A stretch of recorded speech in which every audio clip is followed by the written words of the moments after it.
Now, hold the phone. CPR. What? Again? This is the 4th time! What are you doing? I don't... Look, once, I'll give you twice, coincidence. 3 times I start to question, and now we're on 4. And, you know, I'm starting to think that maybe you're doing it on purpose. It's a concern I have.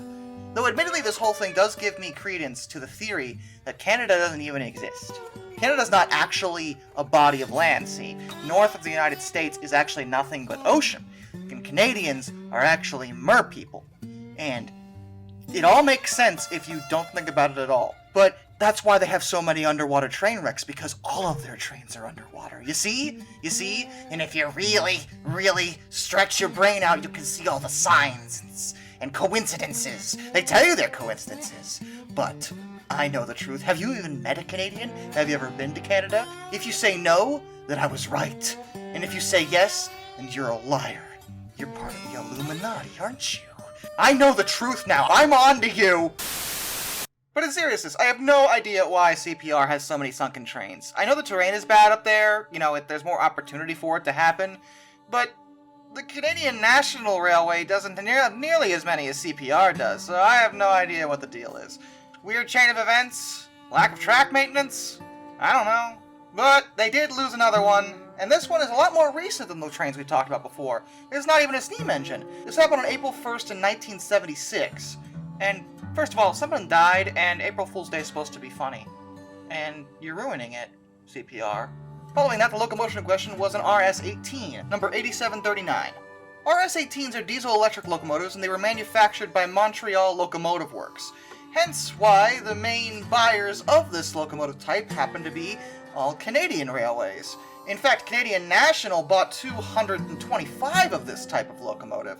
Canadian Pacific was in second place with 72.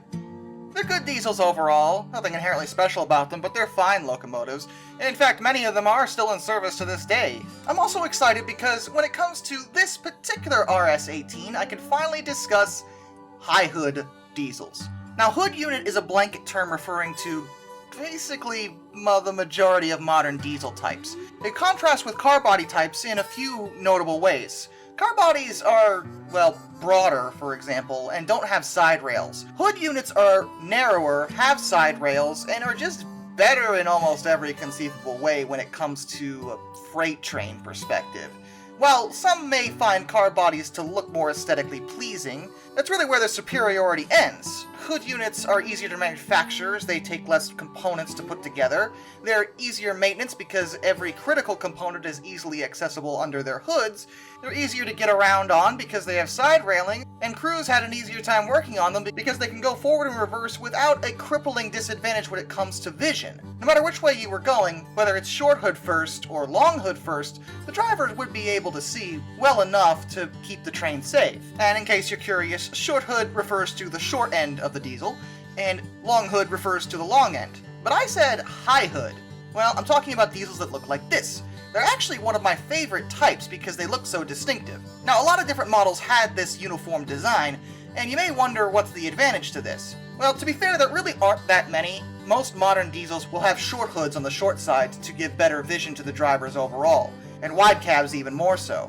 The high hood design was really flexible. Some manufacturers even put in steam generators for heating or other purposes. They could also be used for toilet facilities or just extra storage. And the thing was, back in the 60s and 70s, it was actually common to run the train long hood first. So it being high on the short end, it didn't really mean much. The reason for this was twofold. It gave the crew more protection in the event of a collision, but also this was during the transition period between steam and diesel.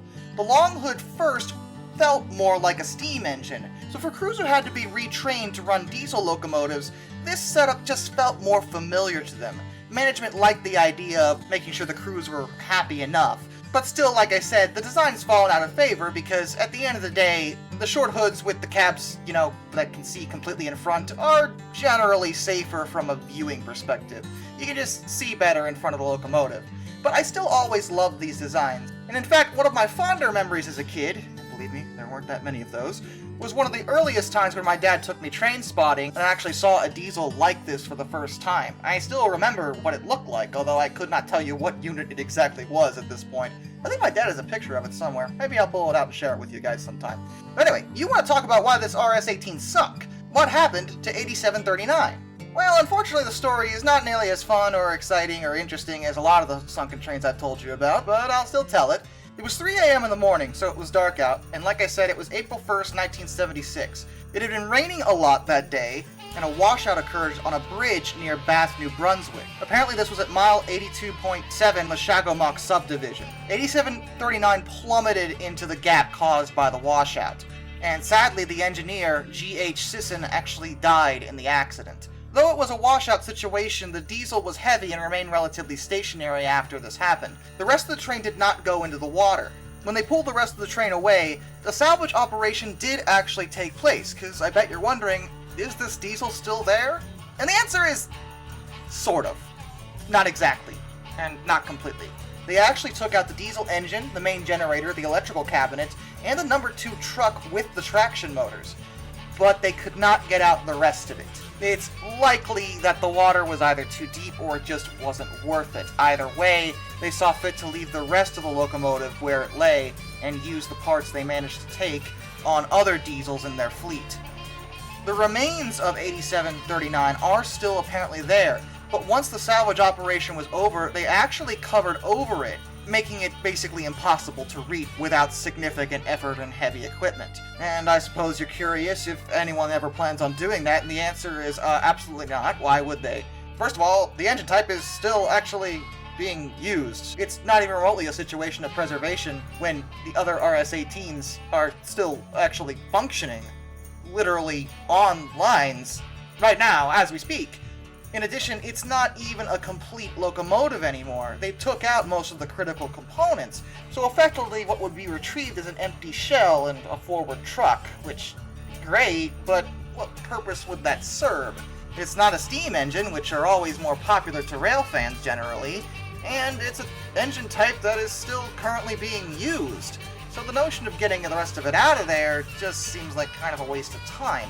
I don't like saying that, and I would love to see the rest of it taken out, put on display, or maybe converted back into something that can be used, but it has been nearly 46 years since this happened. So I can't imagine what's left of it is in any great condition.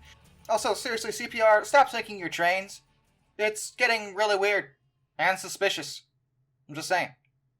Till next time, this is Darkness, and I bid you all a fond farewell.